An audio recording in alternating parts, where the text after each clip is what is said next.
Le véhicule a parcouru une grande distance le long de la route fédérale. Ethan se retourne pour jeter un nouveau coup d'œil aux enfants. Shirley et James s'étaient endormis, appuyés l'un contre l'autre. Son fils dormait paisiblement, l'air plus mature que jamais. Il était déjà un adulte, en mai, il avait eu 18 ans. En revanche, Shirley semblait encore être une enfant. Son visage est rougi par le sommeil, sa joue est appuyée contre la poitrine de son frère et elle se frappe les lèvres de temps en temps. Quels sont les défis qui l'attendent? Pourrait-il gérer le fait d'être un père célibataire? Tout va bien. Tout va bien. Tout va s'arranger. Ses parents l'aideraient. Ils avaient un endroit où loger. L'argent n'était pas un problème. Ils s'en sortiront. Il ne recule devant rien pour assurer le bonheur de ses enfants. Il vivrait une vie décente, aurait un foyer et trouverait la stabilité. Ethan Black roule sur la Federal Highway en direction de Fayetteville, en Caroline du Nord, où vivent ses parents. Il avait quitté Oswego le lendemain de son divorce, donnant à Jade la maison et la moitié de leurs économies. Cela devrait lui suffire pour au moins 1 an. D'ici là, Kelly serait assez âgée pour rester avec sa grand-mère pendant que sa mère chercherait du travail. Ethan avait consacré toute sa vie à devenir un homme décent, moral et juste. Ils avaient déménagé à Oswego, où vivaient les parents de Jade, après qu'il eut cédé aux exigences constantes de sa jeune femme. Aujourd'hui, il fuyait cette ville, emportant avec lui son amour-propre brisé, ses outils, ses enfants et un sac d'argent. Il avait consacré 20 ans de sa vie à cette maudite famille, et il s'en éloignait le plus possible. Ces imbéciles avaient gâché 20 ans de sa vie. Il ne les récupérerait jamais. Pendant un quart de siècle, il l'avait traité comme s'il était insignifiant. Mais il était libre maintenant. De son séjour à Oswego, il avait gardé 2 merveilleux enfants, sa fille et son fils. Ce n'étaient que des jeunes gens ordinaires, chacun avec ses forces et ses faiblesses, ni des génies ni des beautés époustouflantes. Pourtant, pour Ethan, ils étaient les êtres les plus précieux au monde, et il se sacrifierait pour eux sans hésiter. Quel genre de famille était-ce, me direz-vous? Celle qu'il a laissée derrière lui? De quel genre de personne s'agissait-il? À première vue, il s'agit d'une famille convenable, presque guindée. Mais il faut creuser un peu plus. Prenez Teresa Smith, la tante de la femme d'Ethan. Teresa a affirmé que Freddie Mercury était le père de son fils, bien qu'elle n'ait jamais été mariée. Oui, ce légendaire Habibi qui est mort du VIH. Et Teresa en était fière. Elle était fière qu'une célébrité l'ait mise enceinte. Lors des réunions de famille, elle racontait avec force détail qu'elle s'était rendue à Londres en 1982 spécialement pour voir la star en concert. Elle prétendait même avoir eu la chance de partager un lit avec Freddie dans les coulisses du National Exhibition Centre de Birmingham. Elle a appelé son fils Farrokh, d'après le nom de naissance de Mercury, qui signifie « heureux » en arabe, en hommage à cette union supposée. Ethan lui a un jour demandé pourquoi elle n'avait pas essayé de réclamer une pension alimentaire à Freddie. Après tout, elle aurait pu vivre confortablement. Mais non. Comment pouvait-elle exiger des choses aussi insignifiantes de son idole, de l'amoureux de son destin, de son quasi-dieu?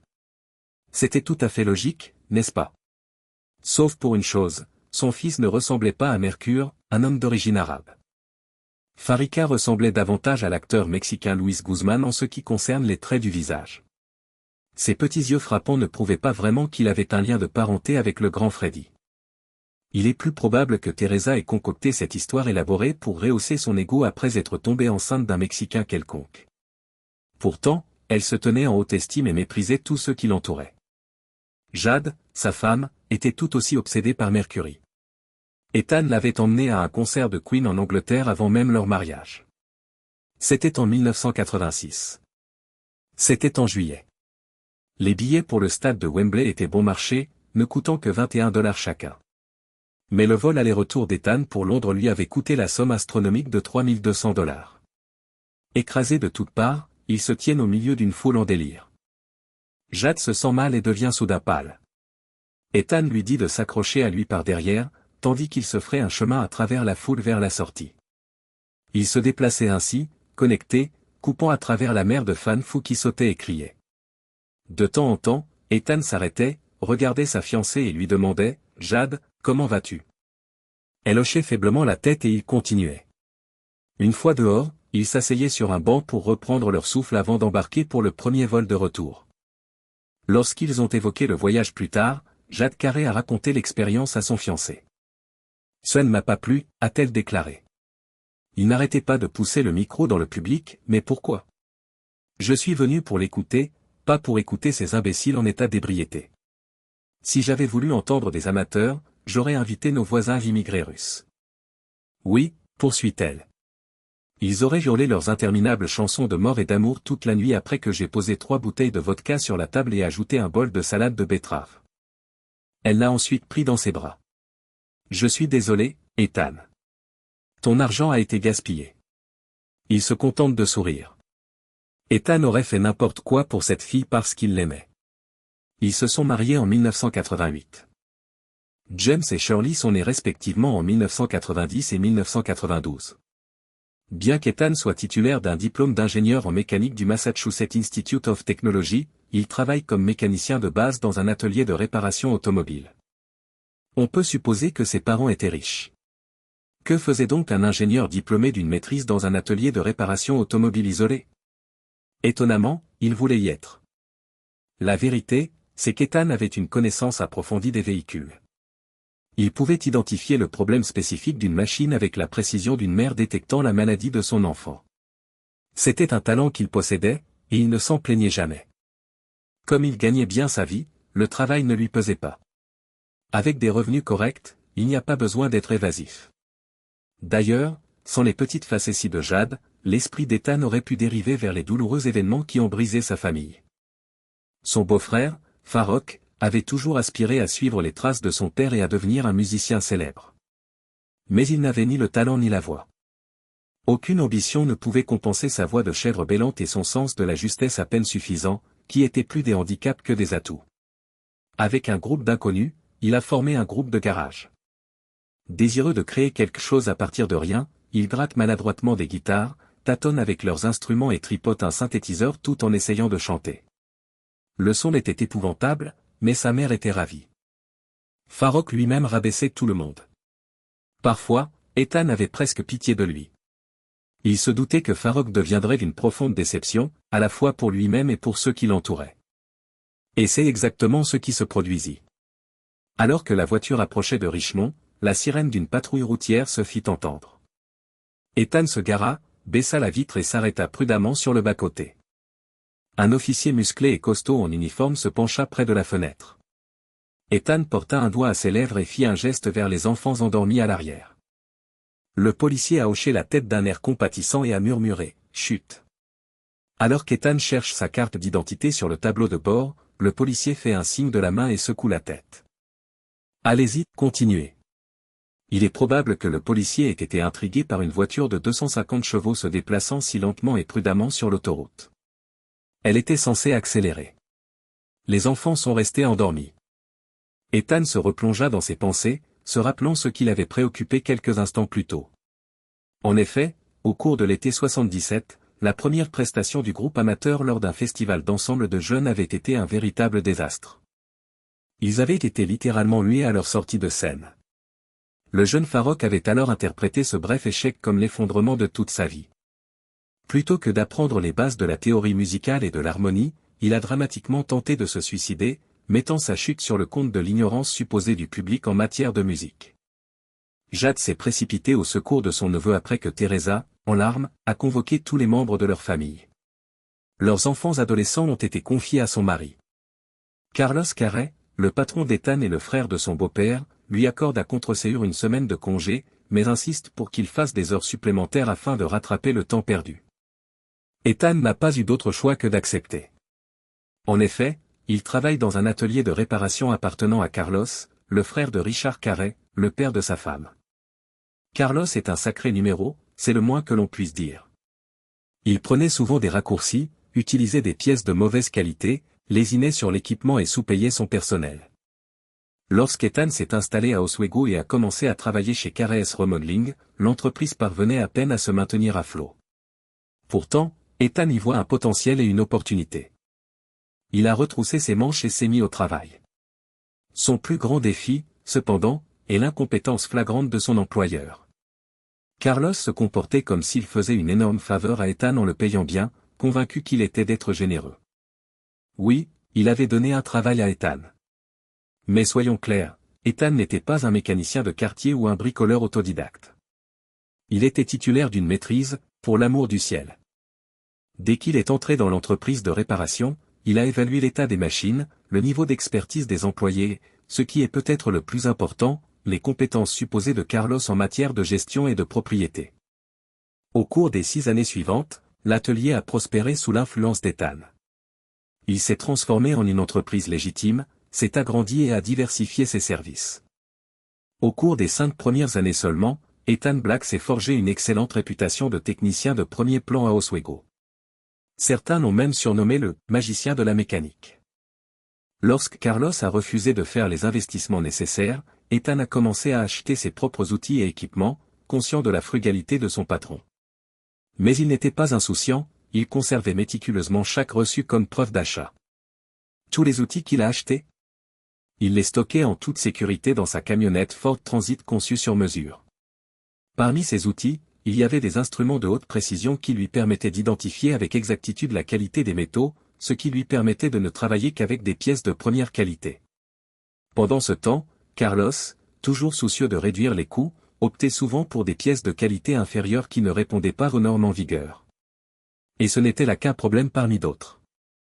La décision audacieuse d'Ethan d'offrir une garantie de 5 ans, et la réparation réussie du moteur Maybach Mercedes du maire d'Oswego, a attiré l'attention de clients fortunés. Le moteur a fonctionné sans problème pendant toute la période de 5 ans. C'était à l'époque du Petit Bush, qui avait succédé à Teflon Bill. Ni l'un ni l'autre n'était particulièrement apprécié des Américains engagés politiquement. Le fait est que le peuple américain n'élit pas directement le président. Au lieu de cela, ils votent avec leur portefeuille. Vous comprenez?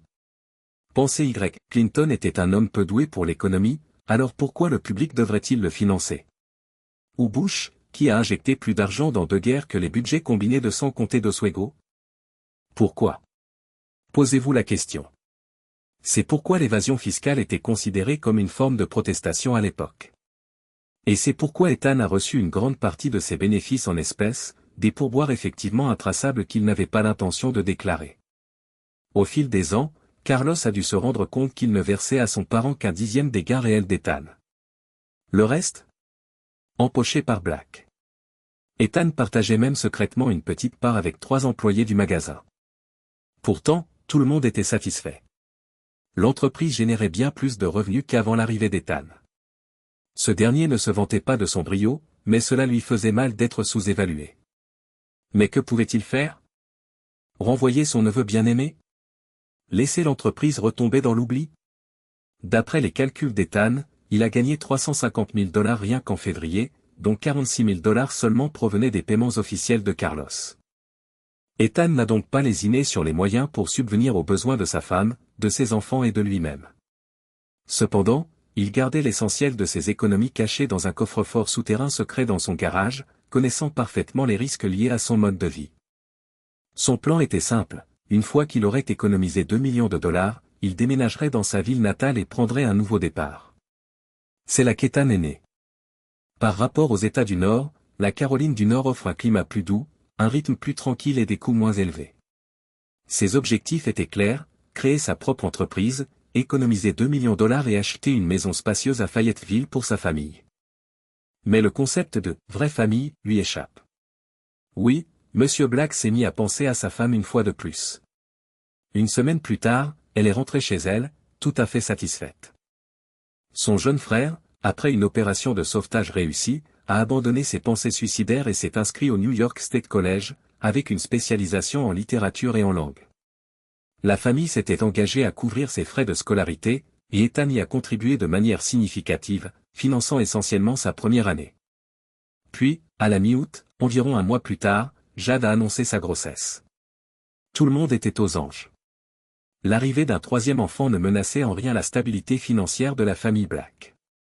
Shirley hurlait d'excitation, tandis que James affichait un sourire moqueur à chaque fois que l'on évoquait la nouvelle venue. Mais lorsqu'Ethan a vu sa fille pour la première fois en avril, il a senti que quelque chose n'allait pas. Jade est la quintessence de la femme anglaise, blonde, à la peau claire, aux traits délicats et aux yeux bleus. Ses parents formaient un couple typiquement anglo-saxon. Ethan, quant à lui, était un brun nordique aux yeux gris clairs, voire bleus. Mais la petite fille? Elle avait l'air nettement mexicaine. Au début, il n'y a pas prêté attention, pensant qu'elle prendrait ses traits et finirait par ressembler à ses parents. Après tout, de nombreux nouveau-nés ont des cheveux sombres, presque noirs, qui s'éclaircissent pour devenir blonds au bout de quelques mois. Mais cela ne s'est jamais produit. Malgré leur nom de famille, les connaissances d'Ethan Black en matière de génétique, les cheveux de Kelly sont restés d'un noir de jais, et ses yeux, d'un brun profond et presque noir, défiaient totalement les attentes. Malgré sa beauté frappante, le teint olivâtre de la jeune fille et ses yeux en amande suggèrent qu'elle est d'origine sud-américaine. Ferrick n'avait même pas effleuré l'esprit d'Ethan. Après tout, il était le frère de Jade et de 12 ans son cadet. Pourtant, avec le recul, c'est précisément là qu'il aurait dû penser. Mais non. Sa propre cousine, sa femme, avait été directement affectée par ce jeune voyou. Quel con. Frustré, Ethan leva la main pour frapper le volant mais s'arrêta juste à temps. Il se força à se détendre et jeta un coup d'œil à ses enfants endormis. Ses pensées dérivent vers la maison que Jade et lui ont minutieusement choisie à Oswego. Une charmante maison sur Main Street avait séduit leur cœur. La propriété disposait d'un vaste terrain de 2 acres et demi, une rareté dans la ville. De plus, le terrain de golf du Stone Creek Country Club, un club d'élite, se trouvait en face de leur maison. Ethan se rendait souvent au club pour se détendre pendant son temps libre. Comment un mécanicien automobile ordinaire peut-il avoir accès à un club de golf exclusif, réservé aux membres? Qu'y a-t-il de mal à cela? C'est peut-être parce que les personnalités influentes de la ville aimaient entretenir des relations amicales avec cet homme si sympathique.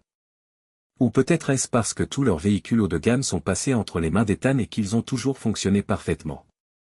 En réalité, Ethan n'a jamais aimé la ville. Elle était remplie de structures délabrées et ternes, certaines encore pires, des bâtiments de style colonial en briques rouges sans fondation solide. Même certaines des maisons les plus anciennes avaient commencé à s'enfoncer dans la terre. Le centre-ville comptait plusieurs bâtiments de 3 étages, un hôtel de ville gris sombre, une clinique délaissée et une seule tour de 12 étages, un condominium résidentiel qui n'était que partiellement occupé. Malgré l'abondance de terrains inutilisés, les habitants préfèrent les maisons individuelles, même si beaucoup d'entre elles sont construites à proximité les unes des autres. Au moins, la ville est verte et l'air est agréable et frais grâce à la proximité du lac Ontario. Enfin, pas tout à fait verte. Pour une raison ou une autre, les habitants et leurs familles étaient étrangement obsédés par les plantes à feuilles violettes. En conséquence, Oswego était inondé de teintes bordeaux et violettes profondes, et comptait beaucoup plus de hêtres, de cerisiers et d'érables à la canopée cramoisie que les villes voisines. Cependant, le budget limité de la ville avait rendu l'asphalte vieux et cassant. Non, la route 104, la principale route fédérale, était en excellent état. Mais les autres routes? Pas tant que ça. À certains endroits, les nids de poules et les fissures étaient si importants que les pneus s'écrasaient rythmiquement sur les fissures transversales, ce qui donnait l'impression de rouler sur une voie ferrée. Dans l'ensemble, cependant, c'était une ville typique, peuplée d'individus ordinaires et sans prétention. Des gens comme Ethan Black. Après son divorce, Ethan a loué un modeste cottage sur Mercer Street, à une centaine de mètres du lac. Il s'assoit souvent sur la rive avec ses cannes à pêche, son fils à ses côtés. Grâce à l'autorité du gouverneur, Ethan avait obtenu un permis de pêche personnel permanent et illimité dans le temps pour lui et son fils. Shirley n'avait jamais montré beaucoup d'intérêt pour la pêche, mais Ethan avait espéré qu'elle s'y mette aussi.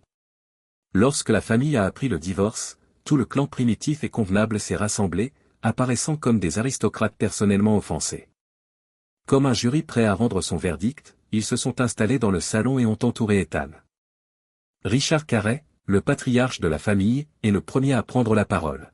« S'il vous plaît, dites-nous ce qui se passe, Ethan. » « Rien de particulier, répond Ethan. « Nous divorçons. » Jade se lève d'un bond. « Nous ne divorçons pas.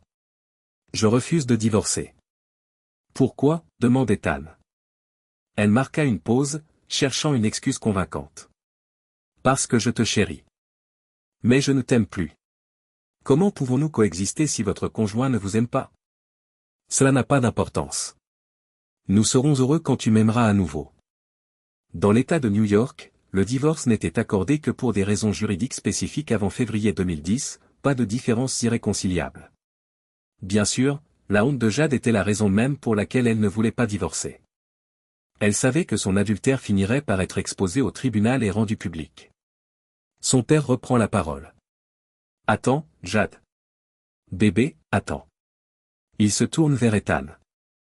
Tu t'es désintéressé de ma fille, Ethan, et maintenant tu as l'intention de la quitter? Vous avez raison, Richard. Donc vous l'abandonnez pendant une période difficile et charnière de sa vie? Vous la laissez tomber? Tu as raison, Richard. Ethan n'avait aucune envie de discuter. Tout ce qu'il voulait, c'était faire ses valises et partir. Mais la famille de Jade l'avait coincé. Richard a continué. Es-tu une sorte de canaille? Comment pouvez-vous traiter votre femme de la sorte? Qu'est-ce que tu proposes exactement, Richard? Moi? Je dis qu'au lieu de fuir tes responsabilités, tu devrais agir comme un vrai homme. Oh, donc tu insinues que je devrais être un cocu soumis, Richard?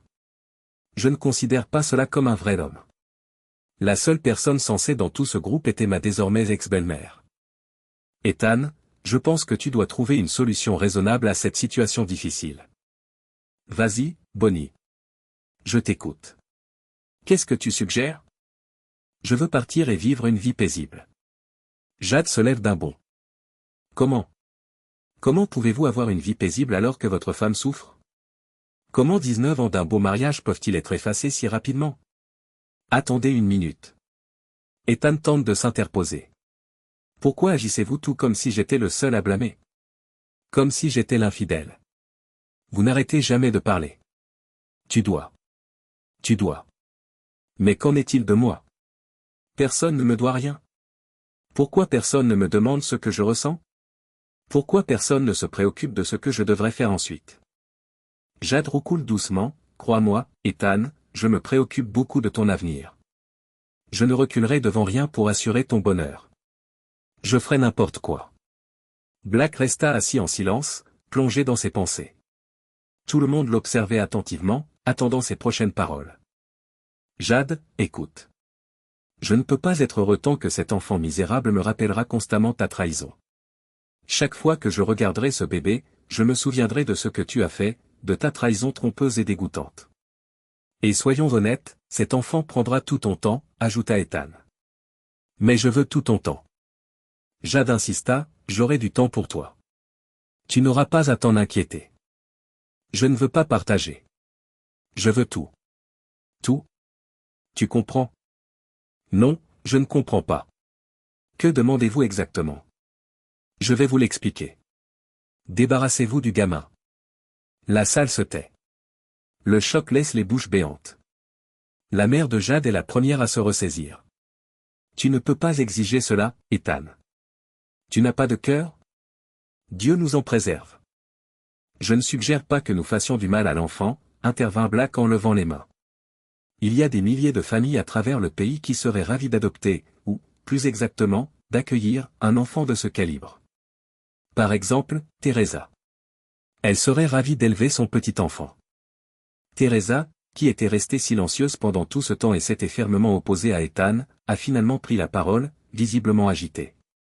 Comment pourrais-je la prendre? Kelly est peut-être la fille de mon fils, mais je n'en suis même pas sûr. Bonnie, visiblement outrée par le commentaire de sa sœur, l'interrompt immédiatement. Je suis désolé, mais ils ont déjà fait un test ADN. Il a confirmé sans équivoque que Kelly est la fille de Farika. Teresa poussa un soupir de colère, les narines dilatées, les sourcils froncés et les lèvres serrées l'une contre l'autre. Tu as perdu la tête, grogne Jade. Je n'accepterai jamais de donner ma fille à une autre famille. Tu es folle. D'accord. Le choix est simple, c'est elle ou moi. Si tu choisis Kelly, je m'en vais. Ethan se leva, prêt à commencer à emballer ses affaires. Il avait l'impression d'avoir orienté la conversation exactement là où il le souhaitait, vers l'inévitabilité du divorce. Sa belle-mère murmure nerveusement, « Attends, chérie. » C'est bien qu'Ethan essaie au moins de trouver une solution. Puis, se tournant vers Ethan, elle ajouta, « Mais écoute-moi, mon fils, ta suggestion est inacceptable. Nous devons trouver une autre solution. » Ethan hésite, plongé dans ses pensées.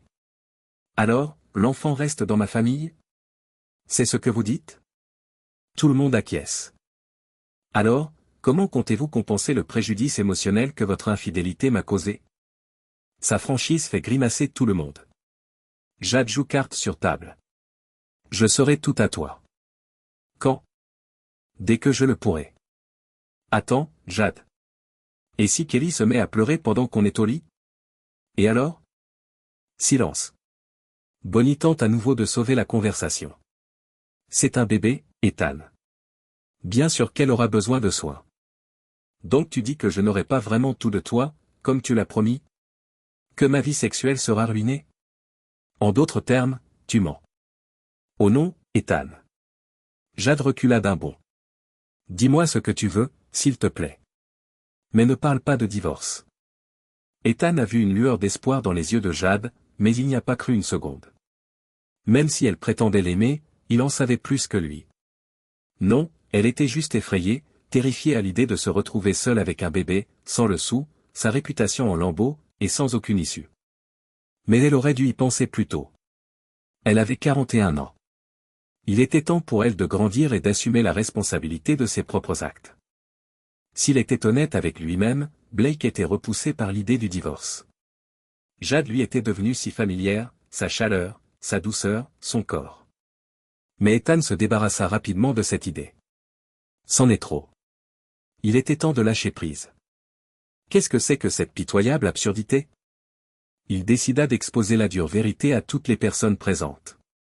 Quelle que soit notre décision, Jade, je n'investirai pas mon argent dans l'enfant de quelqu'un d'autre. Vous devez insister pour que Ferric paie une pension alimentaire. Et vous devez le faire tout de suite. Teresa a explosé à ce moment-là. Une pension alimentaire, s'écrie-t-elle. Mon fils est encore jeune. Il est en train de comprendre les choses. Il est à l'école. Il n'a même pas encore de travail. Comment peut-il trouver de l'argent? Dois-je prendre les frais à ma charge? Teresa, attendez. Tout le monde, attendez, interrompt Ethan en levant la main. Le garçon a 23 ans. Il doit trouver un emploi et commencer à gagner de l'argent. Il doit assumer la responsabilité de ses actes maintenant. Teresa était hors d'elle. Responsabilité? Quelle responsabilité? Mon fils a été séduit par cette femme. Elle avait manifestement un penchant pour quelqu'un de plus jeune. Mon fils doit-il maintenant souffrir toute sa vie à cause d'elle? Non. Nous ne lui donnerons pas un seul centime. Elle a claqué la porte derrière elle en sortant en trombe. Mais Ethan a continué. Qu'il le veuille ou non, il a l'obligation légale de subvenir aux besoins de l'enfant qu'il a engendré. C'est ce que dit la loi. C'est un homme adulte et en bonne santé. Je subvenais déjà aux besoins d'une famille à son âge. Son beau-père renifle d'un air dédaigneux. Sans mon frère, vous n'auriez jamais pu subvenir aux besoins d'une famille. C'est grâce à moi que tu as trouvé ce travail chez Carlos. Où serais-tu sans mon aide? Réfléchis avant de parler, et cultive peut-être un peu de gratitude. Richard croit toujours que c'est lui qui a assuré la stabilité financière de sa fille. Même si son aide financière avait été négligeable, il ne manquait jamais une occasion de rappeler à Ethan son soi-disant soutien inestimable. Mais Ethan n'avait aucune envie de discuter avec son beau-père ou de lui prouver quoi que ce soit. Alors, Ferric ne va pas payer la pension alimentaire? Très bien, soupire Jade en signe de défaite. Je vais remplir les papiers. Où dois-je la déposer? Au tribunal, explique Ethan. D'accord, s'impatiente Jade. C'est tout ce que vous voulez? Parce qu'on dirait que tu es loin d'avoir fini. Tant qu'on y est, je veux un contrat de mariage. D'accord. Je signerai tout ce que vous voudrez. Je suivrai vos instructions. Mais en pratique? Aucune chance. Je veux un mariage ouvert. Vous comprenez? Je veux être libre de voir d'autres femmes. Mais tu n'auras pas le droit de voir d'autres hommes. Si tu ne respectes pas cet accord, tu ne prendras que ce qui est nécessaire quand tu partiras. Richard a presque sauté de sa chaise. Tu as perdu la tête, Ethan, aboie-t-il. Qu'est-ce que c'est que cette histoire de relation ouverte? Ma fille ne te suffit-elle pas? Votre fille, elle, pensait que je n'étais pas assez bien pour elle, rétorque Ethan. Elle a fait ses choix, et maintenant elle devra vivre avec les conséquences. Ne commence pas, Richard. N'utilise pas ta fierté blessée comme excuse pour ta propre immoralité, rétorqua Richard, sa voix s'élevant. Tu n'es rien d'autre qu'un débauché hédoniste. Mais pourquoi est-ce moi qui suis dépravé, riche, rétorque Ethan. Je n'ai jamais trompé ma femme. C'est votre fille qui l'a fait.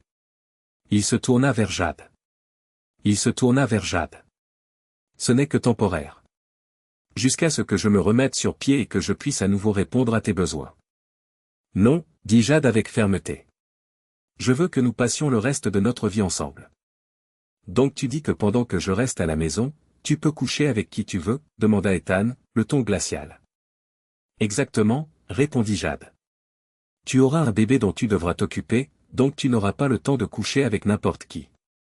Tu devras être une mère modèle, pas seulement un bon parent pour notre fille, mais aussi une bonne épouse pour moi. Jade, dit Ethan, la voix basse, son père n'est pas moi. La pièce devint silencieuse. Jade enfouit son visage dans ses mains, accablé. Une fois de plus, Richard prit la parole. Tu te comportes comme un enfant gâté, Ethan. Tu as des exigences absurdes. Attendez une minute, dit Ethan en se levant brusquement. Elle vient de dire qu'elle signerait n'importe quel accord. Mais pas celui-ci. Bien sûr que non, s'indigne Jade. Pourquoi devrais-tu m'humilier de la sorte? Jade, ma chérie, dit Ethan d'un ton sarcastique, es-tu en train de dire que ta liaison n'a pas porté atteinte à ma dignité, à mon ego ou à mon amour-propre? Pourquoi mes actions devraient-elles t'embarrasser? Je ne te quitte pas. Je te soutiendrai quoi qu'il arrive. Sauf que, eh bien, tu vois ce que je veux dire. Non, dit Jade avec fermeté. Je ne tolérerai pas tes affaires. Très bien, a répondu Ethan. Alors c'est le divorce. Les larmes montent aux yeux de Bonnie. Richard avait raison. Tu agis comme un enfant, Ethan. Pas du tout, rétorque Ethan en haussant le ton. J'essaie de maintenir cette famille unie. J'essaie de trouver un moyen de sortir de ce pétrin. Mes propositions sont tout à fait raisonnables. Mais vous les rejetez toutes. Frustré, il regarde autour de lui. Pourquoi vous comportez-vous toutes comme des petites filles gâtées? Notre famille est en train de s'effondrer. Je suis dans un endroit sombre. Je commence à me demander si j'ai envie de continuer. La seule chose qui m'empêche de tout arrêter, ce sont mes enfants. Ils sont ma raison d'être, tout comme vous. La salle est redevenue silencieuse. D'accord, murmure quelqu'un. Aussi longtemps que nous vivrons, non, même s'il était encore profondément offensé, Ethan a reculé. À la place, faisons ceci, proposa-t-il. Je trouverai une femme prête à porter mon enfant, j'accoucherai et me remettrai le bébé. Toi, Jade, tu pourras encore allaiter dans 9 ou 10 mois. Je suppose que tu pourrais aussi allaiter un deuxième bébé. Allaiter? Qu'est-ce que tu veux dire? Les yeux de Jade s'écarquillent de surprise. De la même manière que Kelly est destinée à être la mienne, j'amènerai mon enfant dans cette famille, et il sera votre fils ou votre fille. Mais je n'allaiterai pas ton bâtard, rétorque Ethan. Alors je n'élèverai pas le tien, rétorque Jade. Tu n'as pas le droit de traiter Kelly de bâtarde. Tu n'as pas le droit d'appeler mon enfant ainsi. Leur fils rit nerveusement dans un coin de la pièce. Jade se retourna et lui lança un regard acerbe. Imbécile, arrête de parler. C'est ce qui s'est passé. Ethan a explosé. Vous n'avez pas le droit de traiter mes enfants de stupides ou de bâtards. Adultère. Écoutez, les enfants, interrompt rapidement Richard. Évitons les conflits. Nous devons trouver un moyen de préserver votre mariage. Le mariage? Il n'y a pas de mariage, s'emporte Ethan. Aucun d'entre vous ne le voit. Votre fille m'a trompé d'une manière flagrante, déshonorante et sans conscience. Vous ne comprenez pas? Elle avait simplement pitié du garçon, Ethan. Il était dans une situation difficile. Il aurait pu se suicider, mais elle l'a sauvé. D'une certaine manière, c'était un acte d'héroïsme. Je ne pense pas que tu doives la juger pour cela, et moi non plus. Imagine, Richie, que ta femme ait fait la même chose. Lui aurais-tu pardonné? Bien sûr que je lui aurais pardonné, et j'aurais compris, répondit Richie. Ethan se tourna vers sa belle-mère. Tu comprends ce que je traverse, Bonnie. Comme je l'ai dit plus tôt, j'ai pensé à mettre fin à mes jours. Pourriez-vous m'aider? J'ai besoin d'aide, et d'un peu de tendresse aussi. Bonnie se fige, comprenant instantanément ce qu'il insinue. Mais, Ethan, je me fais vieux. Regarde-toi dans le miroir, Bonnie. Tu n'es pas vieille. Ton physique est frais et charmant. Les petites rides autour de tes yeux ne font qu'ajouter à ton charme. Tu es une très belle femme. Si cela peut t'aider à te détendre et à préserver le mariage de ma fille, alors arrête. Richard s'écrie, espèce de salaud, qu'est-ce que tu suggères? Jade s'est levée, furieuse. Espèce de sale type, Ethan. Tu n'as pas le droit de dire une chose pareille à ma mère. Qu'est-ce qui ne va pas chez toi? Richard continua à hurler, tu n'as pas le droit de parler à ma femme comme ça. C'est ta belle-mère. Et pourtant, vous venez de qualifier d'héroïque l'acte de votre fille qui a sauvé son neveu.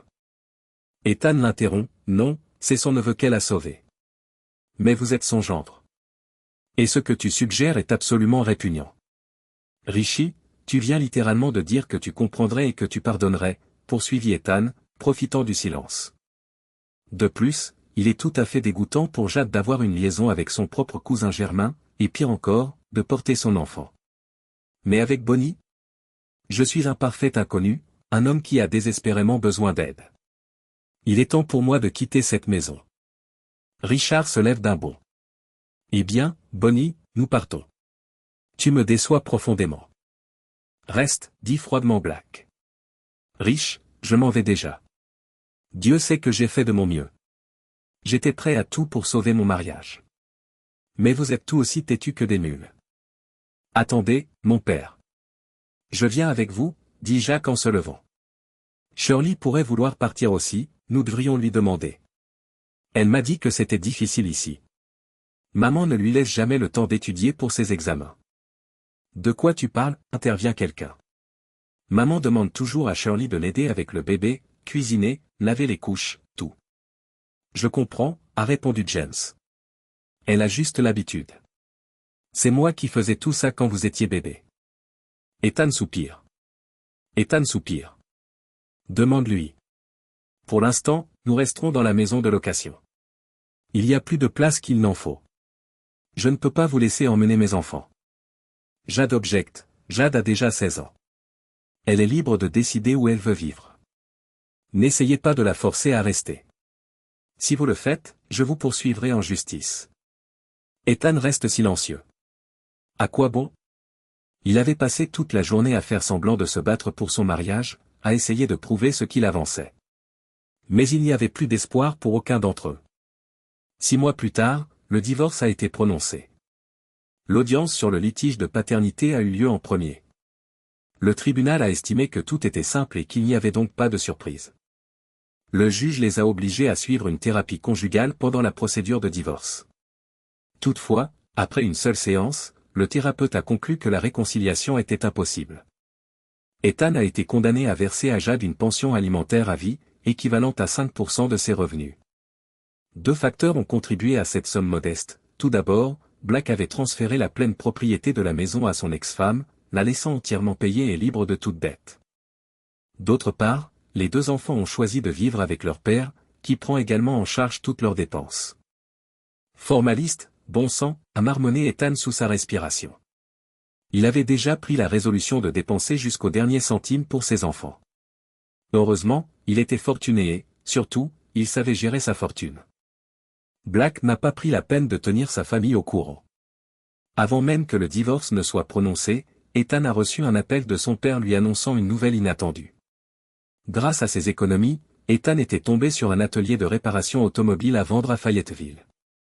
L'atelier était idéalement situé près de leur maison, à proximité du front de mer et facilement accessible depuis Market Street. Sans hésiter, Ethan a décidé que c'était l'endroit idéal pour repartir à zéro. Quelle que soit la férocité avec laquelle la vie lui a lancé des défis, a détourné son chemin ou a essayé de le briser, Ethan a continué à avancer.